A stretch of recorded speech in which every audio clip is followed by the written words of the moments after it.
pues vamos a continuar con nuestra segunda ponencia del día de hoy y nos complace presentar a nuestro siguiente ponente, el doctor Víctor Manuel Obando Medina. El doctor Obando es también profesor investigador de tiempo completo en la Universidad Autónoma de San Luis Potosí, adscrito a la Universidad Académica Multidisciplinaria Región Altiplano. Cuenta con una trayectoria científica consolidada, siendo miembro del Sistema Nacional de Investigadores, SNI Nivel 1, con un índice H de 21 y más de 1000 citas en su obra científica. Su trabajo se centra en el desarrollo de materiales funcionales y sistemas electroquímicos avanzados, destacando sus contribuciones recientes en el diseño de celdas de combustible microfluídicas fotoasistidas basadas en papel para sensores autónomos de bajo costo, así como materiales compósitos para fotocatálisis y remediación ambiental. Es un verdadero placer tenerlo con nosotros. Cedo los micrófonos al doctor Víctor Manuel y adelante, doctor. Gracias, buenas tardes.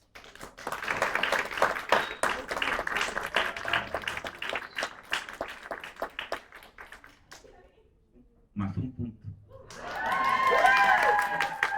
Bueno, buenas tardes.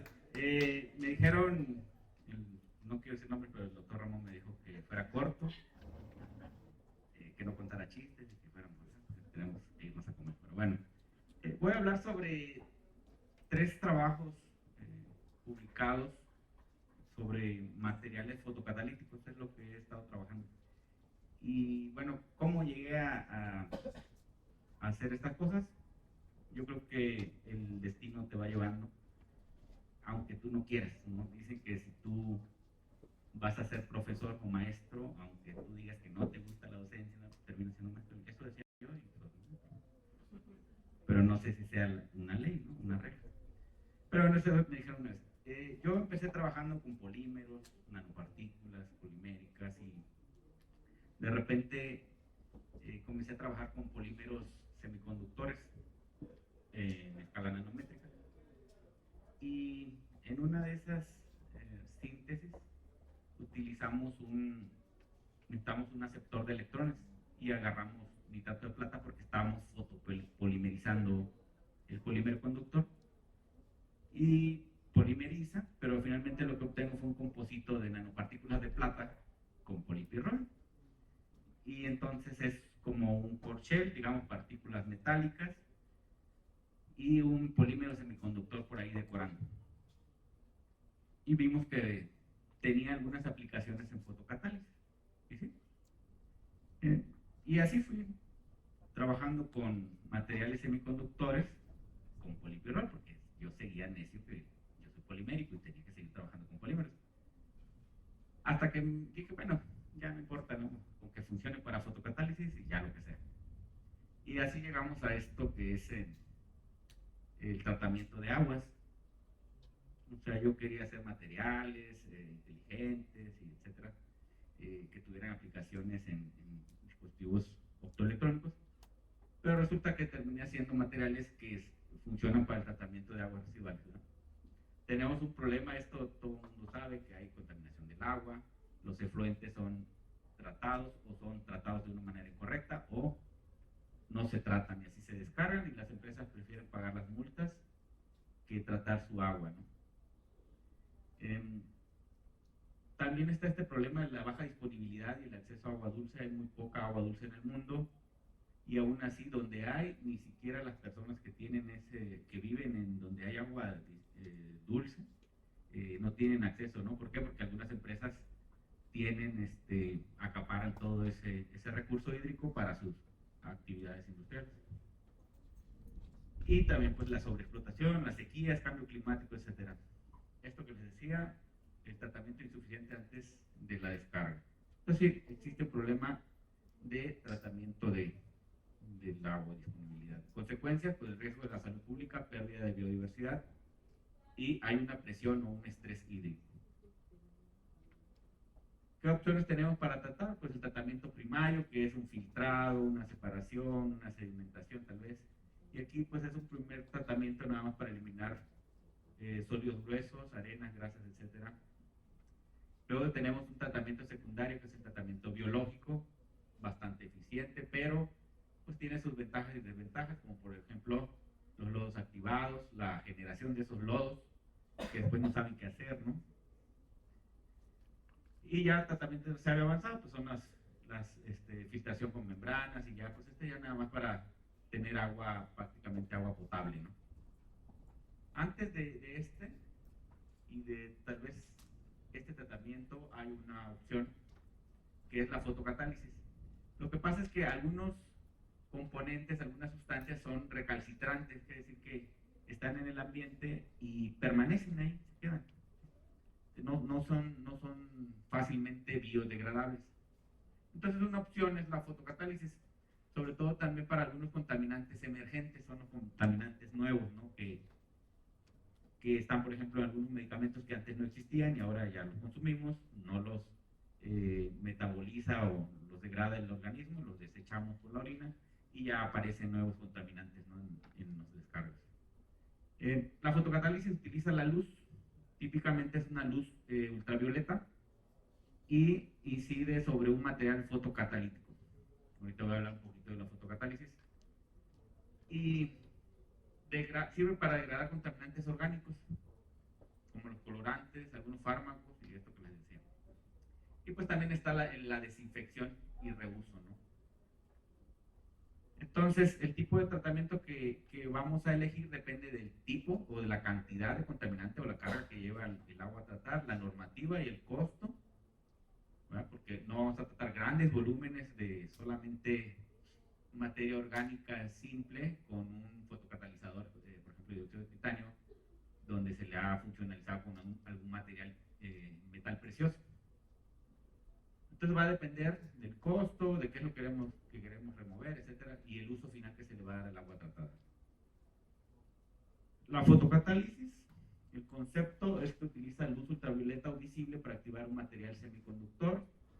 Estos materiales absorben la luz siempre y cuando esa energía sea suficiente para arrancar, o los fotones de esta luz sean capaces de arrancar un electrón de la banda de valencia que están fuertemente atraídos hacia el núcleo y lo promueve a la banda de conducción y ese electrón ya se puede ir. Entonces lo que sucede es que aquí deja un hueco y ese hueco es capaz de reaccionar, por ejemplo, con agua y genera radicales OH, ¿verdad?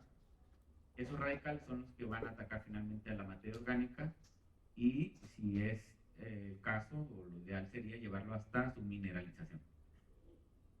Por otro lado, los electrones que son promovidos a la banda de conducción pueden reaccionar con oxígeno presente en el agua, formar especies radicales de oxígeno y también podrían atacar a materia orgánica y pues, obtener su mineralización. ¿Qué es lo que pasa con esto? Es que los semiconductores más empleados, que son el dióxido de titanio, por ejemplo, que tiene un band gap, que es la energía que se requiere para promover este electrón de aquí para acá, funciona solamente con luz ultravioleta.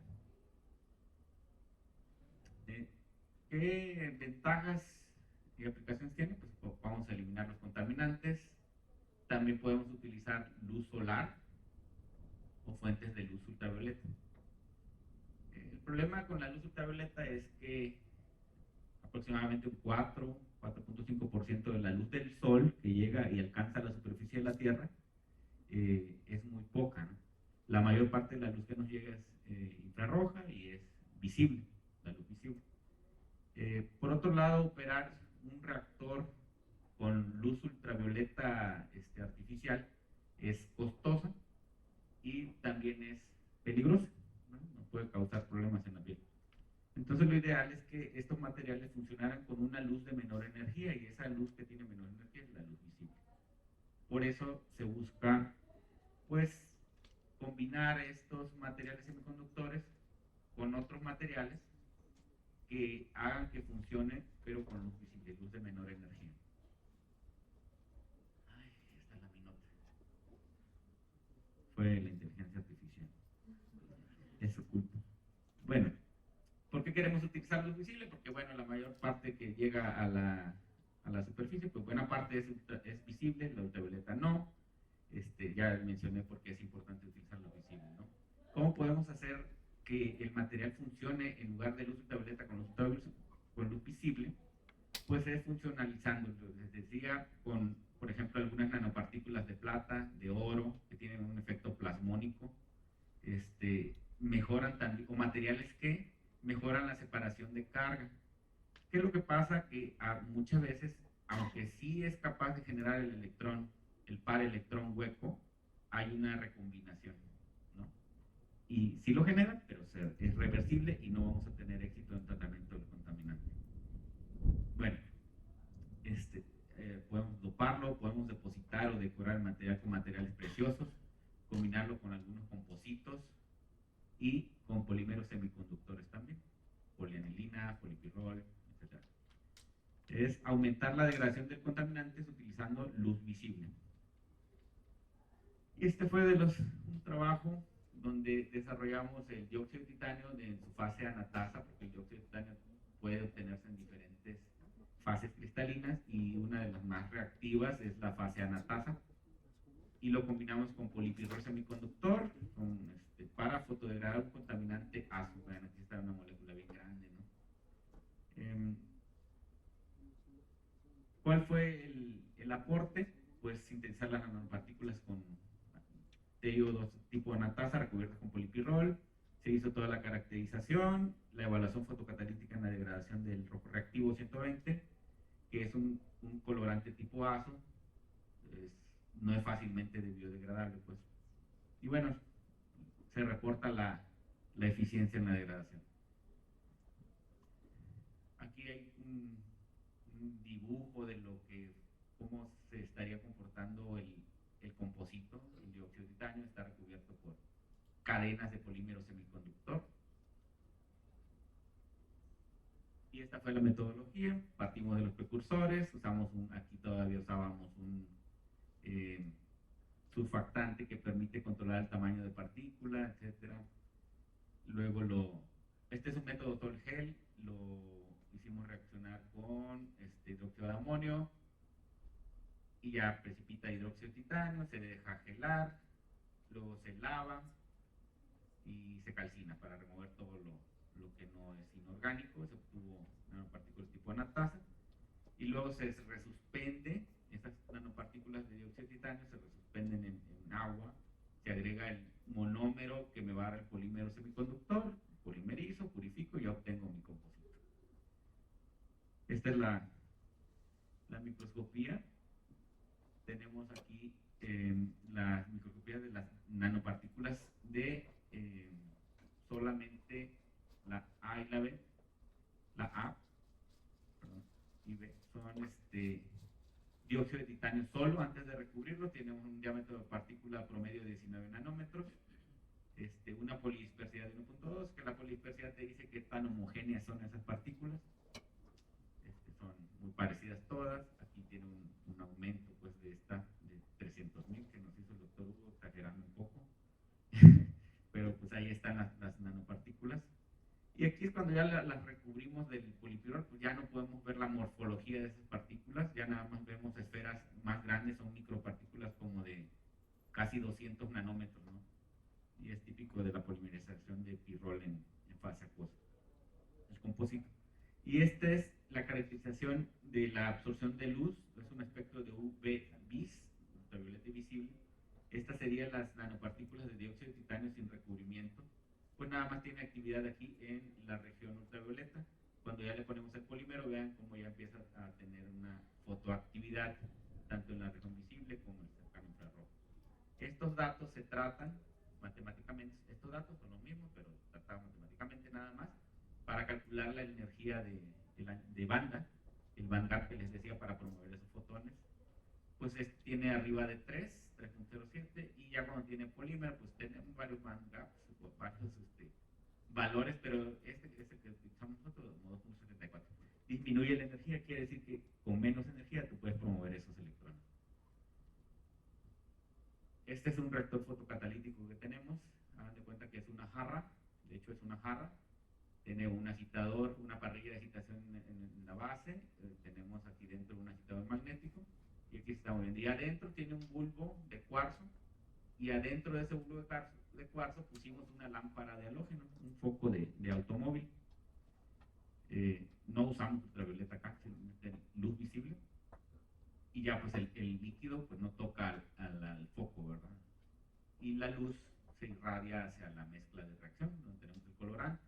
Y tomamos muestras a diferentes tiempos y vamos midiendo en el espectrofotómetro visible la remoción, la eficiencia, ¿no? Aquí, por ejemplo, estamos variando la cantidad de catalizador, son concentraciones muy bajas, y cuando tenemos muy poquito, pues tenemos poca eficiencia, pero a medida que incrementamos a cantidades como 0.15 gramos, pueden decir, es mucho, no, son concentraciones típicas de estos materiales, y en 45 minutos tenemos una degradación completa del contaminante.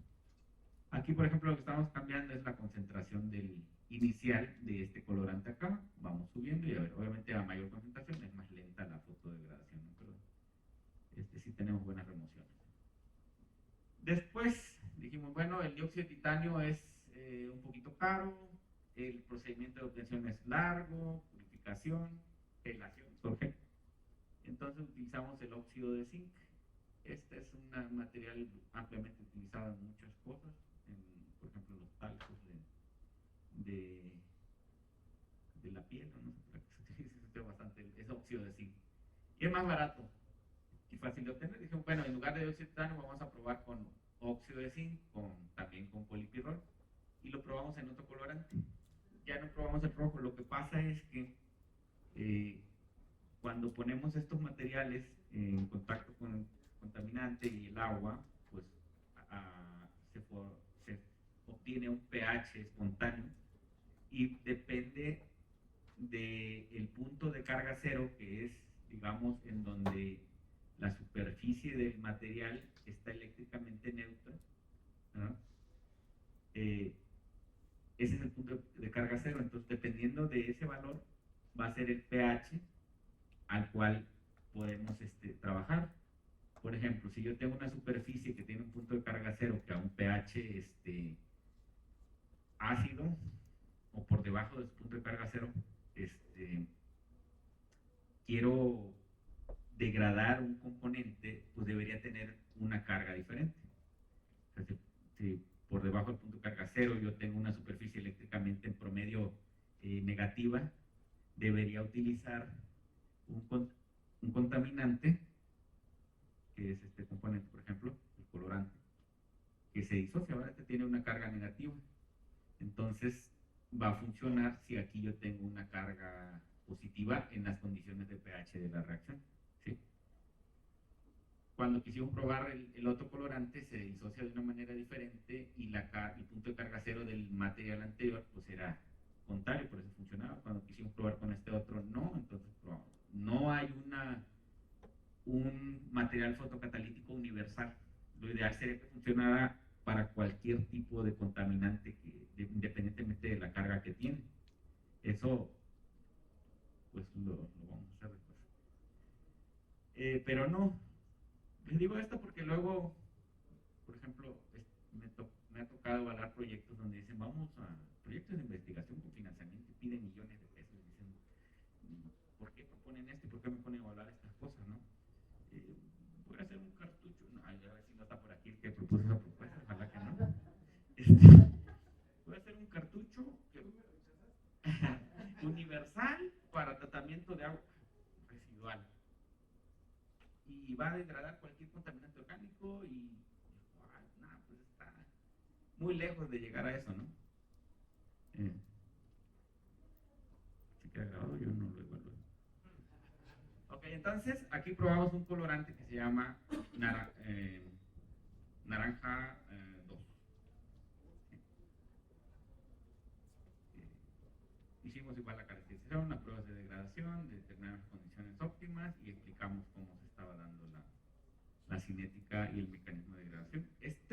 Vean, el anterior eran casi esféricas las nanopartículas de dióxido de titanio. En el caso del óxido de zinc, por el método que utilizamos, nosotros lo llamamos morfología tipo arroz. La gente que hacemos nanopartículas, de repente, después de ver la microscopía, se nos ocurre bautizar o ponerle nombre a nuestras nanopartículas.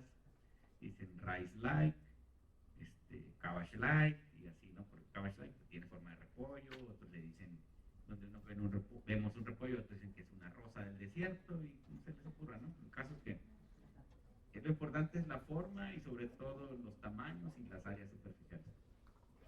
Luego por aquí tenemos el composito y el analista experto en microscopía dijo, mira, por aquí brilla algo. Y lo que hace es un mapeo elemental en esas zonas. Y luego dijo, bueno, y aquí que no brilla nada, pues vamos a ver qué hay. No bien. No bien. Pero bueno, básicamente cuando hace ese mapeo, aquí sale principalmente elementos zinc y aquí sale bastante carbono, pues, representativo del polímero orgánico, y el zinc, pues,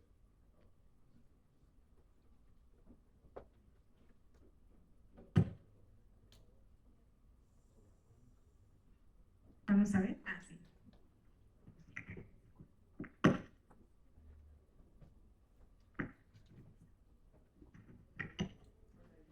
bueno, después editamos el video para que se vea bonito.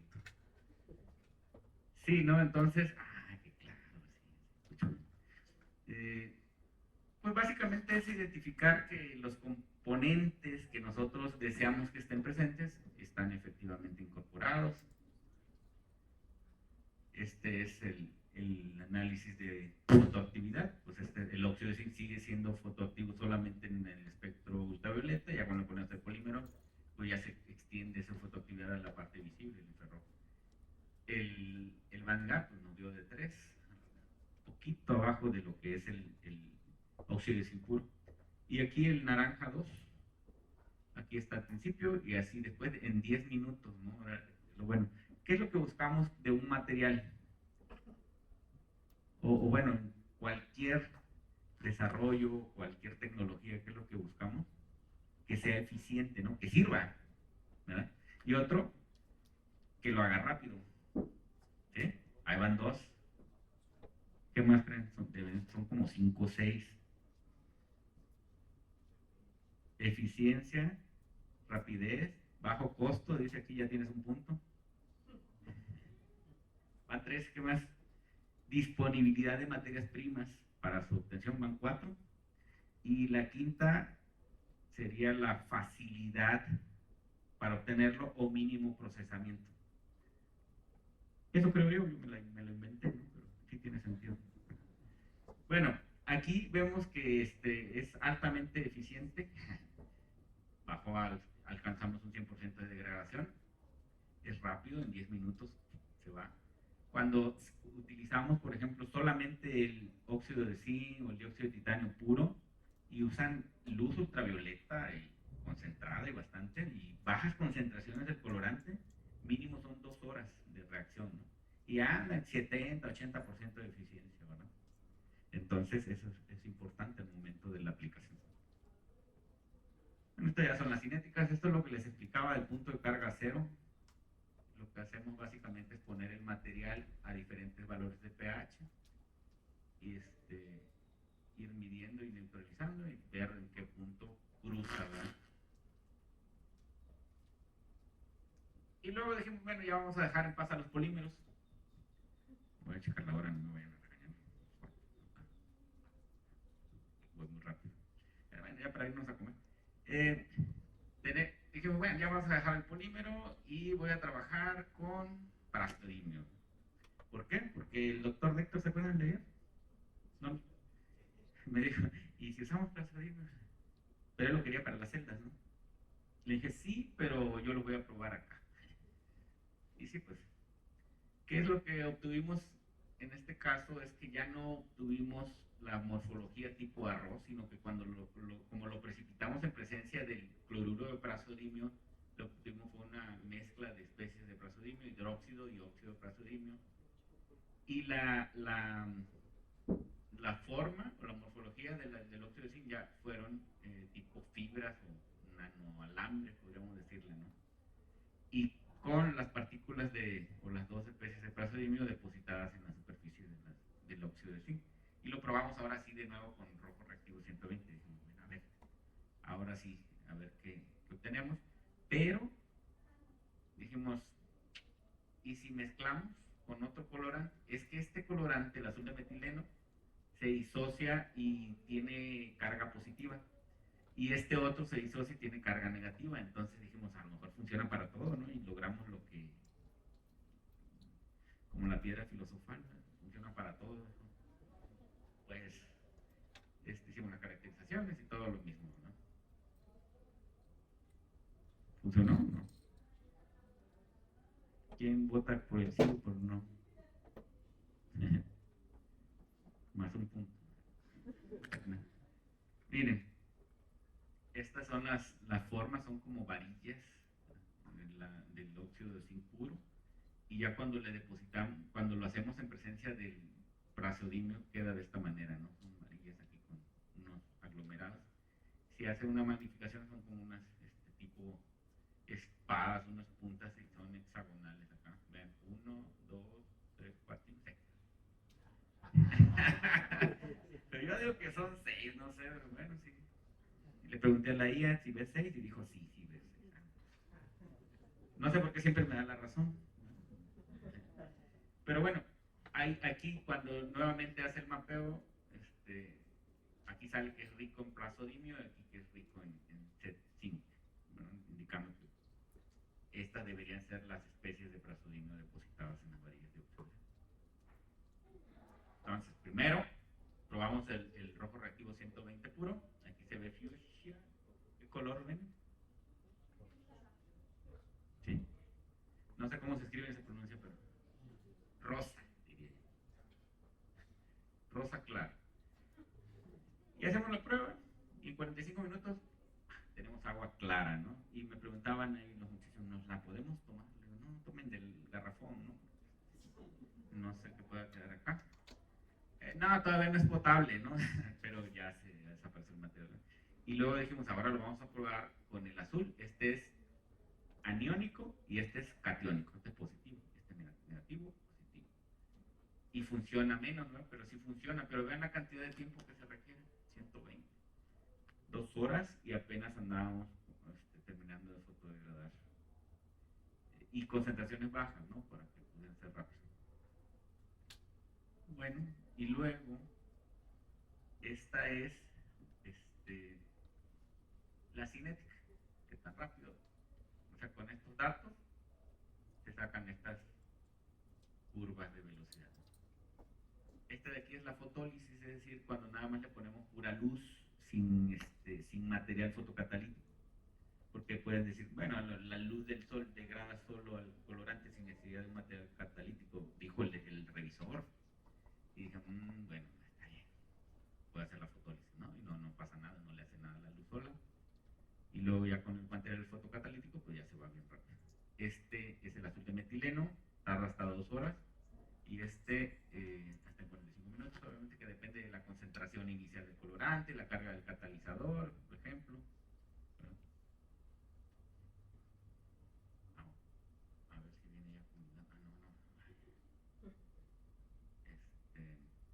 Aquí es cuando tenemos ya combinados los dos colorantes, los juntamos.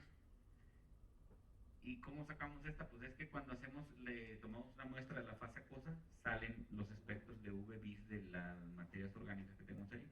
Y los picos del rojo reactivo y el azul de metileno salen a diferentes longitudes de onda. Entonces vamos siguiendo y vamos viendo cómo se va degradando cada uno, pero mezclados. O sea, ya no lo hicimos separados, sino mezclamos los dos colorantes y fuimos monitoreando cómo se iba degradando cada uno. Y sí, siempre se va primero el rojo porque aquí hay una absorción competitiva.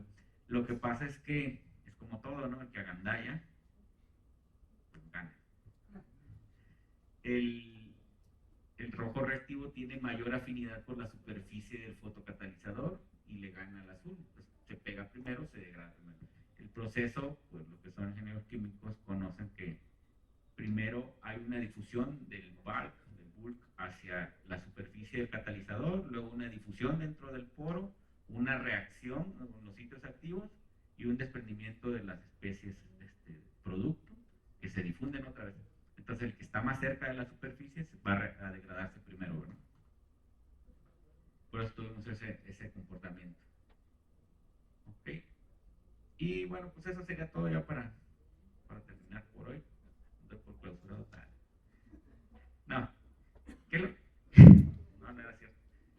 ¿Qué es lo que está pasando? Que dependiendo del valor de pH, estos se llaman diagramas de especiación.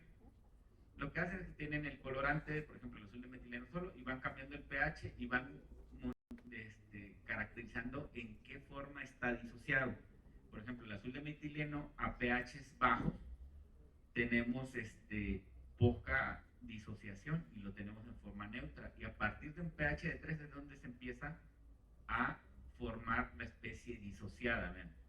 Entonces, a partir de un pH de 6 está completamente disociado en su forma positiva. Pero el rojo reactivo 120 tiene hasta 4 especies, ¿verdad?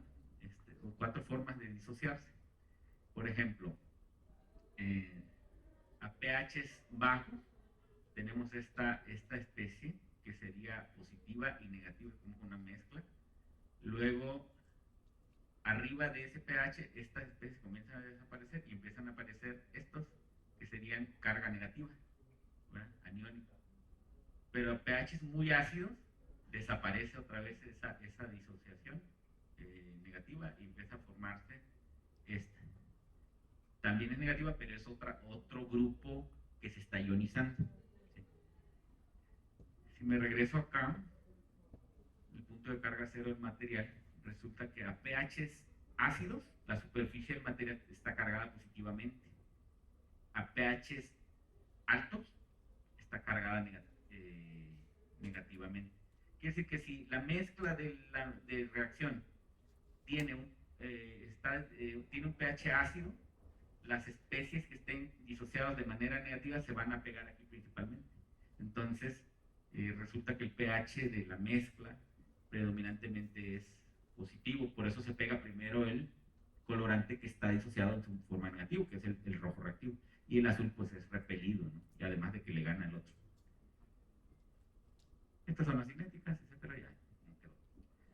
Y pues eso sería todo. Esto le había enviado al doctor Ramón otra presentación, por aquí tenía un dibujo que no me gustó. Pero por ejemplo, es otro trabajo que publicamos con un compañero, un colega, camarada, compa. Bueno, él es el principal, me invitó a ir a colaborar. Y este es el graphical abstract que hizo. Aquí puso en el sol, puso un perrito por acá y me daba mucha risa y todo. Y lo publicó así, se lo aceptaron. Y luego yo dije, sí, yo también. Y el revisor dijo, ¿por qué hay un perro en el sol? Ay, le dije, ¿cómo sabe que es el sol? No, porque es un disco naranja. Pero bueno, nos obligaron a quitarlo, amargoso. Eso sería todo de mi parte. Si tienen alguna pregunta.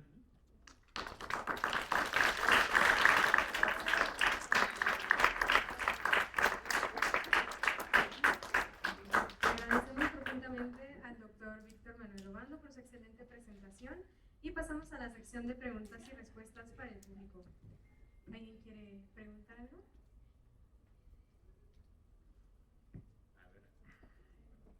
Como siempre, los doctores.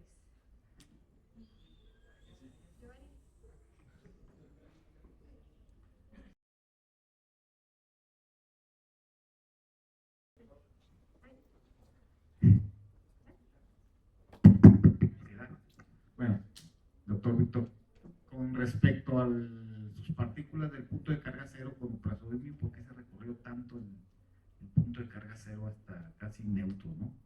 Con respecto al anterior que era por óxido de zinc, por ejemplo, ese está muy bajo el punto de carga cero. Y en el otro ya con prazolimio, ¿por qué se recorrió? ¿O a qué se debe? Bueno, como les dije, no lo quise poner.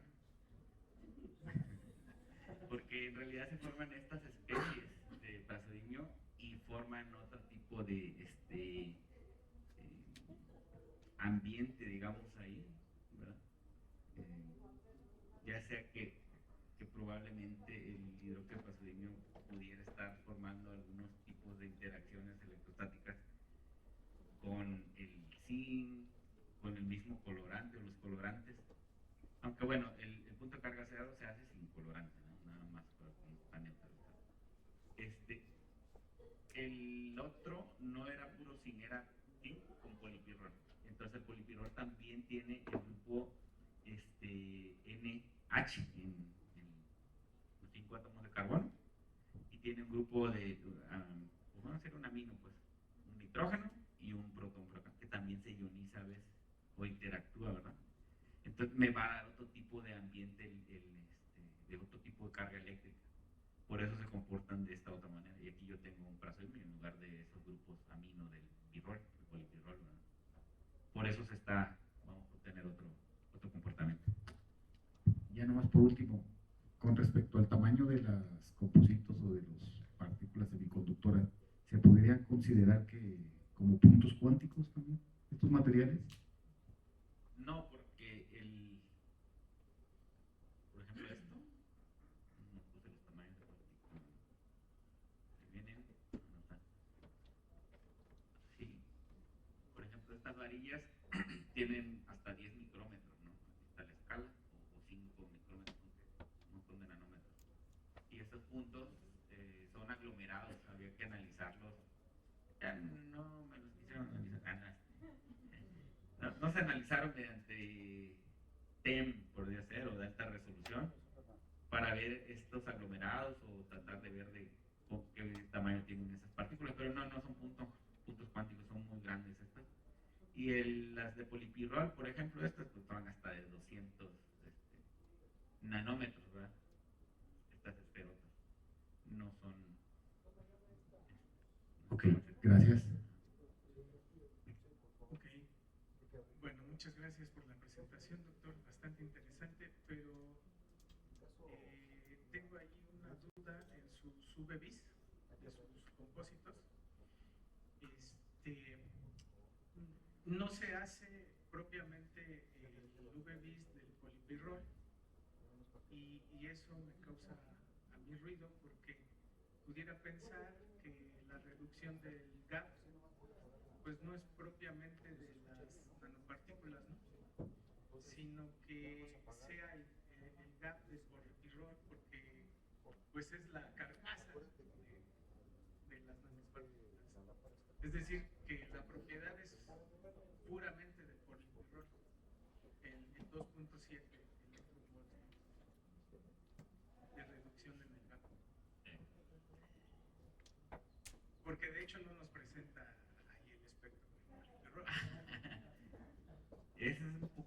al principio les comenté la anécdota cómo llegué aquí. Yo no quería, pero sí. Polimerizar el pirrol no... bueno, todo es sencillo, ¿no? En esta vida, pero no es lo ideal porque la polimerización no es como otros que es más fácil, que se llaman propagación en cadena radicálica. Significa que tú generas un solo radical, te puede polimerizar el infinito, todo, en teoría, todo el monómero que tú le pongas, mientras no hayan terminaciones.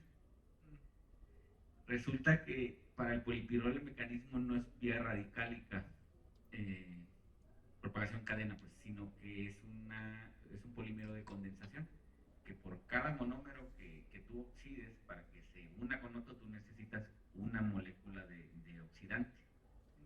Entonces tienes que ponerlo uno a uno. Tienes un mol de monómero, tienes que aumentar medio mol de oxidante porque se parte en dos. Y en masa es una cantidad tremenda porque el peso molecular del oxidante es como 4 veces la del pirrol. Entonces no es práctico, pues, polimerizar mucho, entonces usamos poquito. Y para polimerizar pirrol puro y tener un espectro necesitamos pues bastante oxidante y después purificar el polímero, quitarle todo ese oxidante que queda por ahí y tener una medición confiable, ¿verdad? La proporción, aunque no la menciono acá, es el máximo 1% de polímero respecto a porque tampoco, aunque la microscopía se ve así, entonces todo está cubierto de polímero, sí está en partes expuestas, ¿no? Es bien poquito el polímero porque si lo cubres demasiado ya no tiene fotocatálisis. Lo hemos hecho, hemos probado el puro polipirrol, sí lo hemos obtenido, no funciona. Sí hay absorción, pero no hay degradación.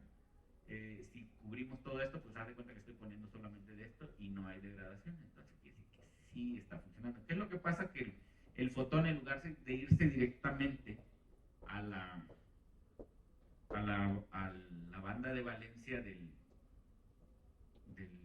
semiconductor va primero al polímero, bueno, al polímero, y promueve el electrón del HOMO al LUMO, y el electrón es el que ese ya promovido viaja y forma el par electrón web, por eso funciona, ¿verdad? Pero si es demasiado, ese electrón no va a llegar a la superficie del dióxido de titanio, del fotocatalítico. Hablando del band gap, sí, en realidad es un band gap aparente, porque ahí ya lo estoy midiendo con luz nada más que le meto. El band gap sí está reportado del puro polipirrol y es como, anda como en 2.3 o 2. Alrededor de 2. Si tú te trazas para calcular el band gap, pues ya que gráficas esto de esta manera, trazas una recta en la parte lineal de esto. Estrictamente debería yo haber trazado una recta aquí, pero como está plana, nada más, ¿verdad? En este caso, por ejemplo, acá debería haber trazado esta y esta acá y donde cae acá, ¿verdad? Pero aquí yo tengo otras transiciones electrónicas, aquí también yo podría sacar otro, ¿verdad? Lo hemos visto con otros compositos y sí, hemos sacado, en el caso del plasodimio creo que también, pero es más claro en cuando tenemos oro.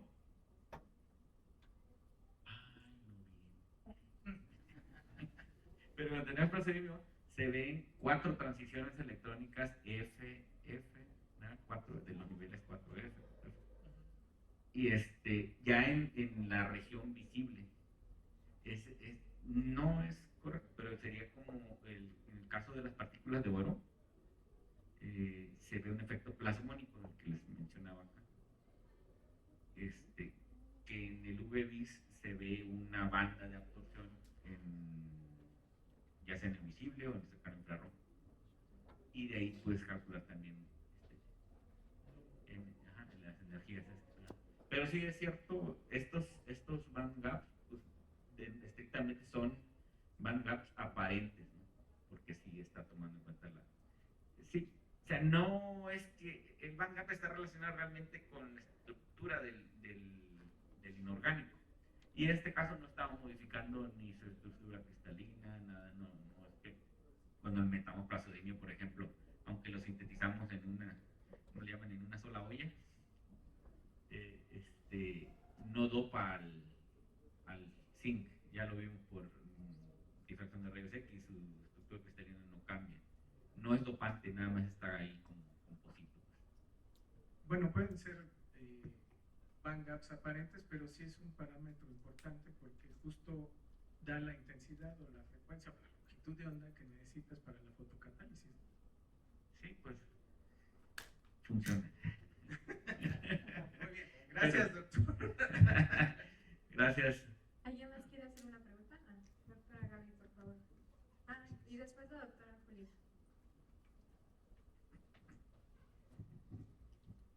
Buenas tardes, gracias por la charla.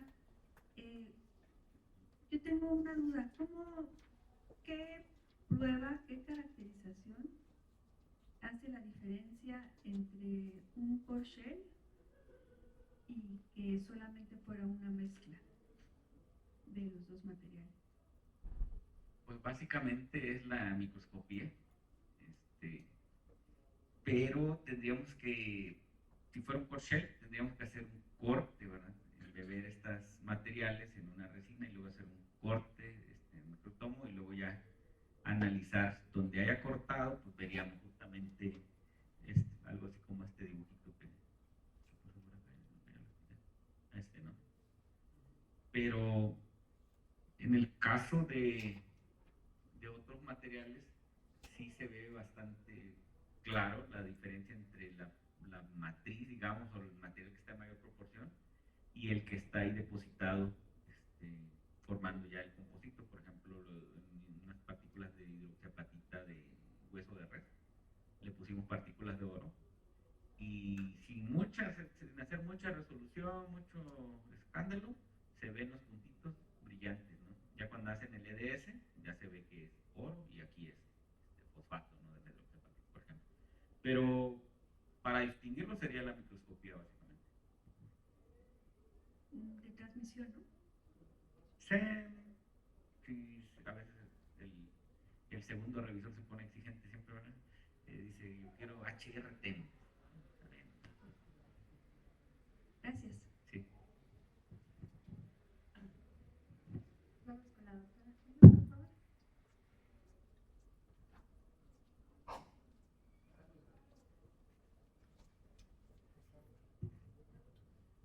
Muchas gracias por su charla. Yo tengo preguntas en la parte de evaluación.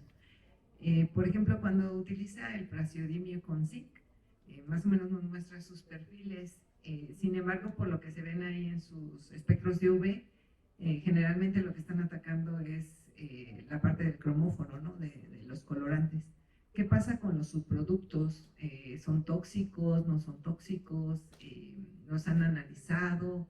¿Qué pasa con la estabilidad del material? ¿Han determinado las especies principales oxidantes que se están obteniendo o que se están generando en el proceso fotocatalítico?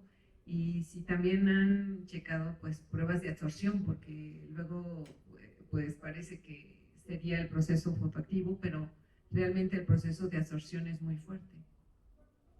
Sí, bueno, son como 5 preguntas, se me olvida una, pero la primera. Los subproductos, ok. Estrictamente tendríamos que hacer carbono orgánico total para ver si hay una mineralización completa y no nada más es que partió, le di al cromóforo y ya se decoloró, ¿no? Sí, hemos hecho, no tenemos el equipo para TOC, carbono orgánico total, pero hacemos una, lo mandamos a hacer y bueno, sí, se mineraliza bajo esta condición, pues asumimos que se va a mineralizar en las otras, ¿no? Tanto como para seguir las especies que se están formando al momento de la degradación, eso no lo hacemos, como que ir siguiendo cuál la ruta de degradación de las moléculas, no lo hacemos, pero básicamente con carbono orgánico total, bueno, no sé cómo se degradó, pero se fue todo, ¿no? Hasta una completa mineralización. Las especies reactivas que van a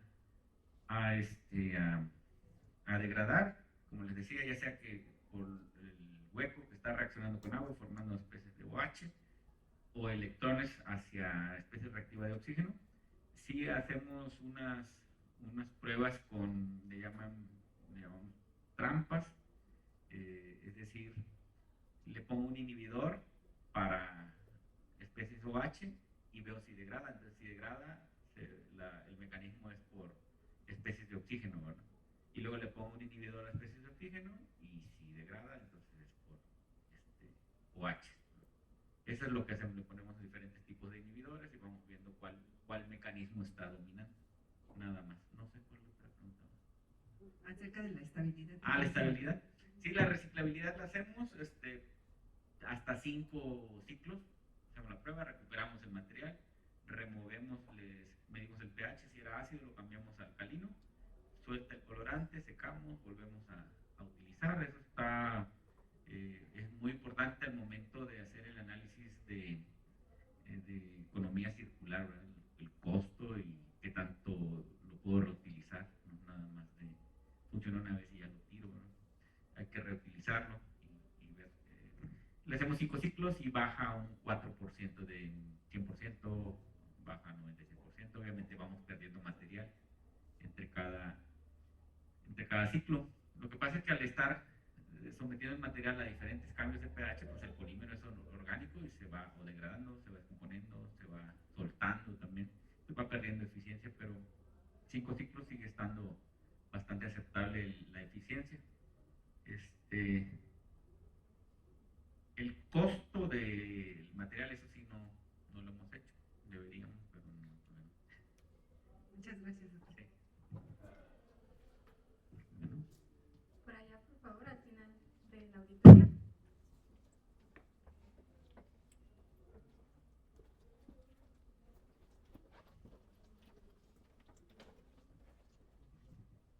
¿Qué tal, Doc? Muy buenas tardes, Roberto Carlos de la Universidad Tecnológica de San Juan del Río.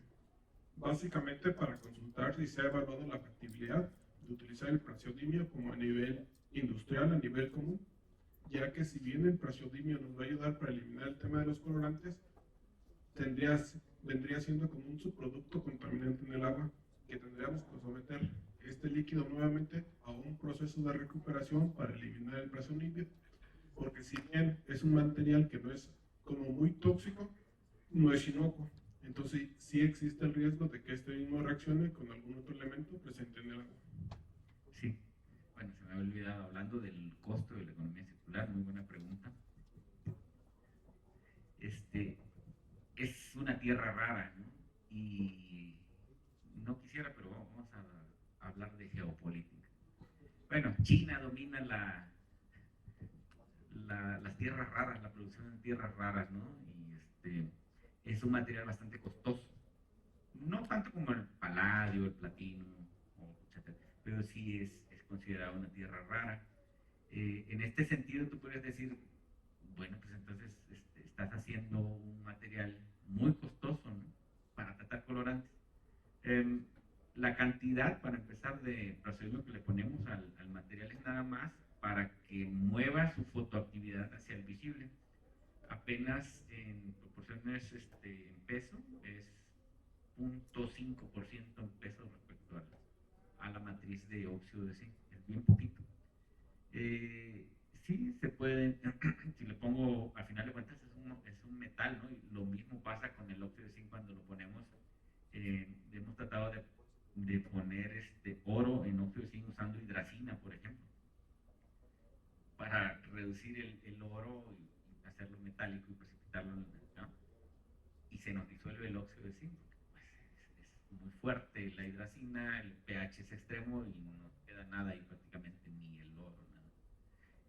Sí, dependiendo del pH, pues se van a estar lixiviando, no nada más el prazodimio, también el zinc, y el zinc en concentraciones altas también es tóxico, ¿no? Sí es importante considerar pues el efecto que va a tener en el ambiente o en las personas, pero pues obviamente tenemos que trabajar con cantidades bajas. Y por otro lado, pues también está la recuperación del catalizador. Aquí son estudios en batch, por ejemplo, pero va de la mano del diseño, ¿no?, del tipo de reactor. Por ejemplo, el material que ya no esté así nada más aplicado en polvo, por ejemplo, en el reactor, sino que esté soportado en otra matriz y sea fácilmente recuperable, ¿verdad? Pero la parte de lixiviación y que se suelte al agua, eso sí está bastante complicado de controlar y es algo que no hemos contemplado, pero en trabajos futuros desde luego que lo tenemos que tomar en cuenta. Pues muchas gracias, doctor. Muchas gracias por la plática que nos dio el día de hoy. Gracias. ¿Alguien más tiene alguna otra pregunta? ¿No? Bueno, pues ya con esto cerramos nuestra sesión de preguntas y respuestas y procederemos a la entrega del reconocimiento al doctor Víctor Manuel Obando Medina por su invaluable participación y contribución a estas jornadas académicas. Muchas gracias, doctor. Gracias.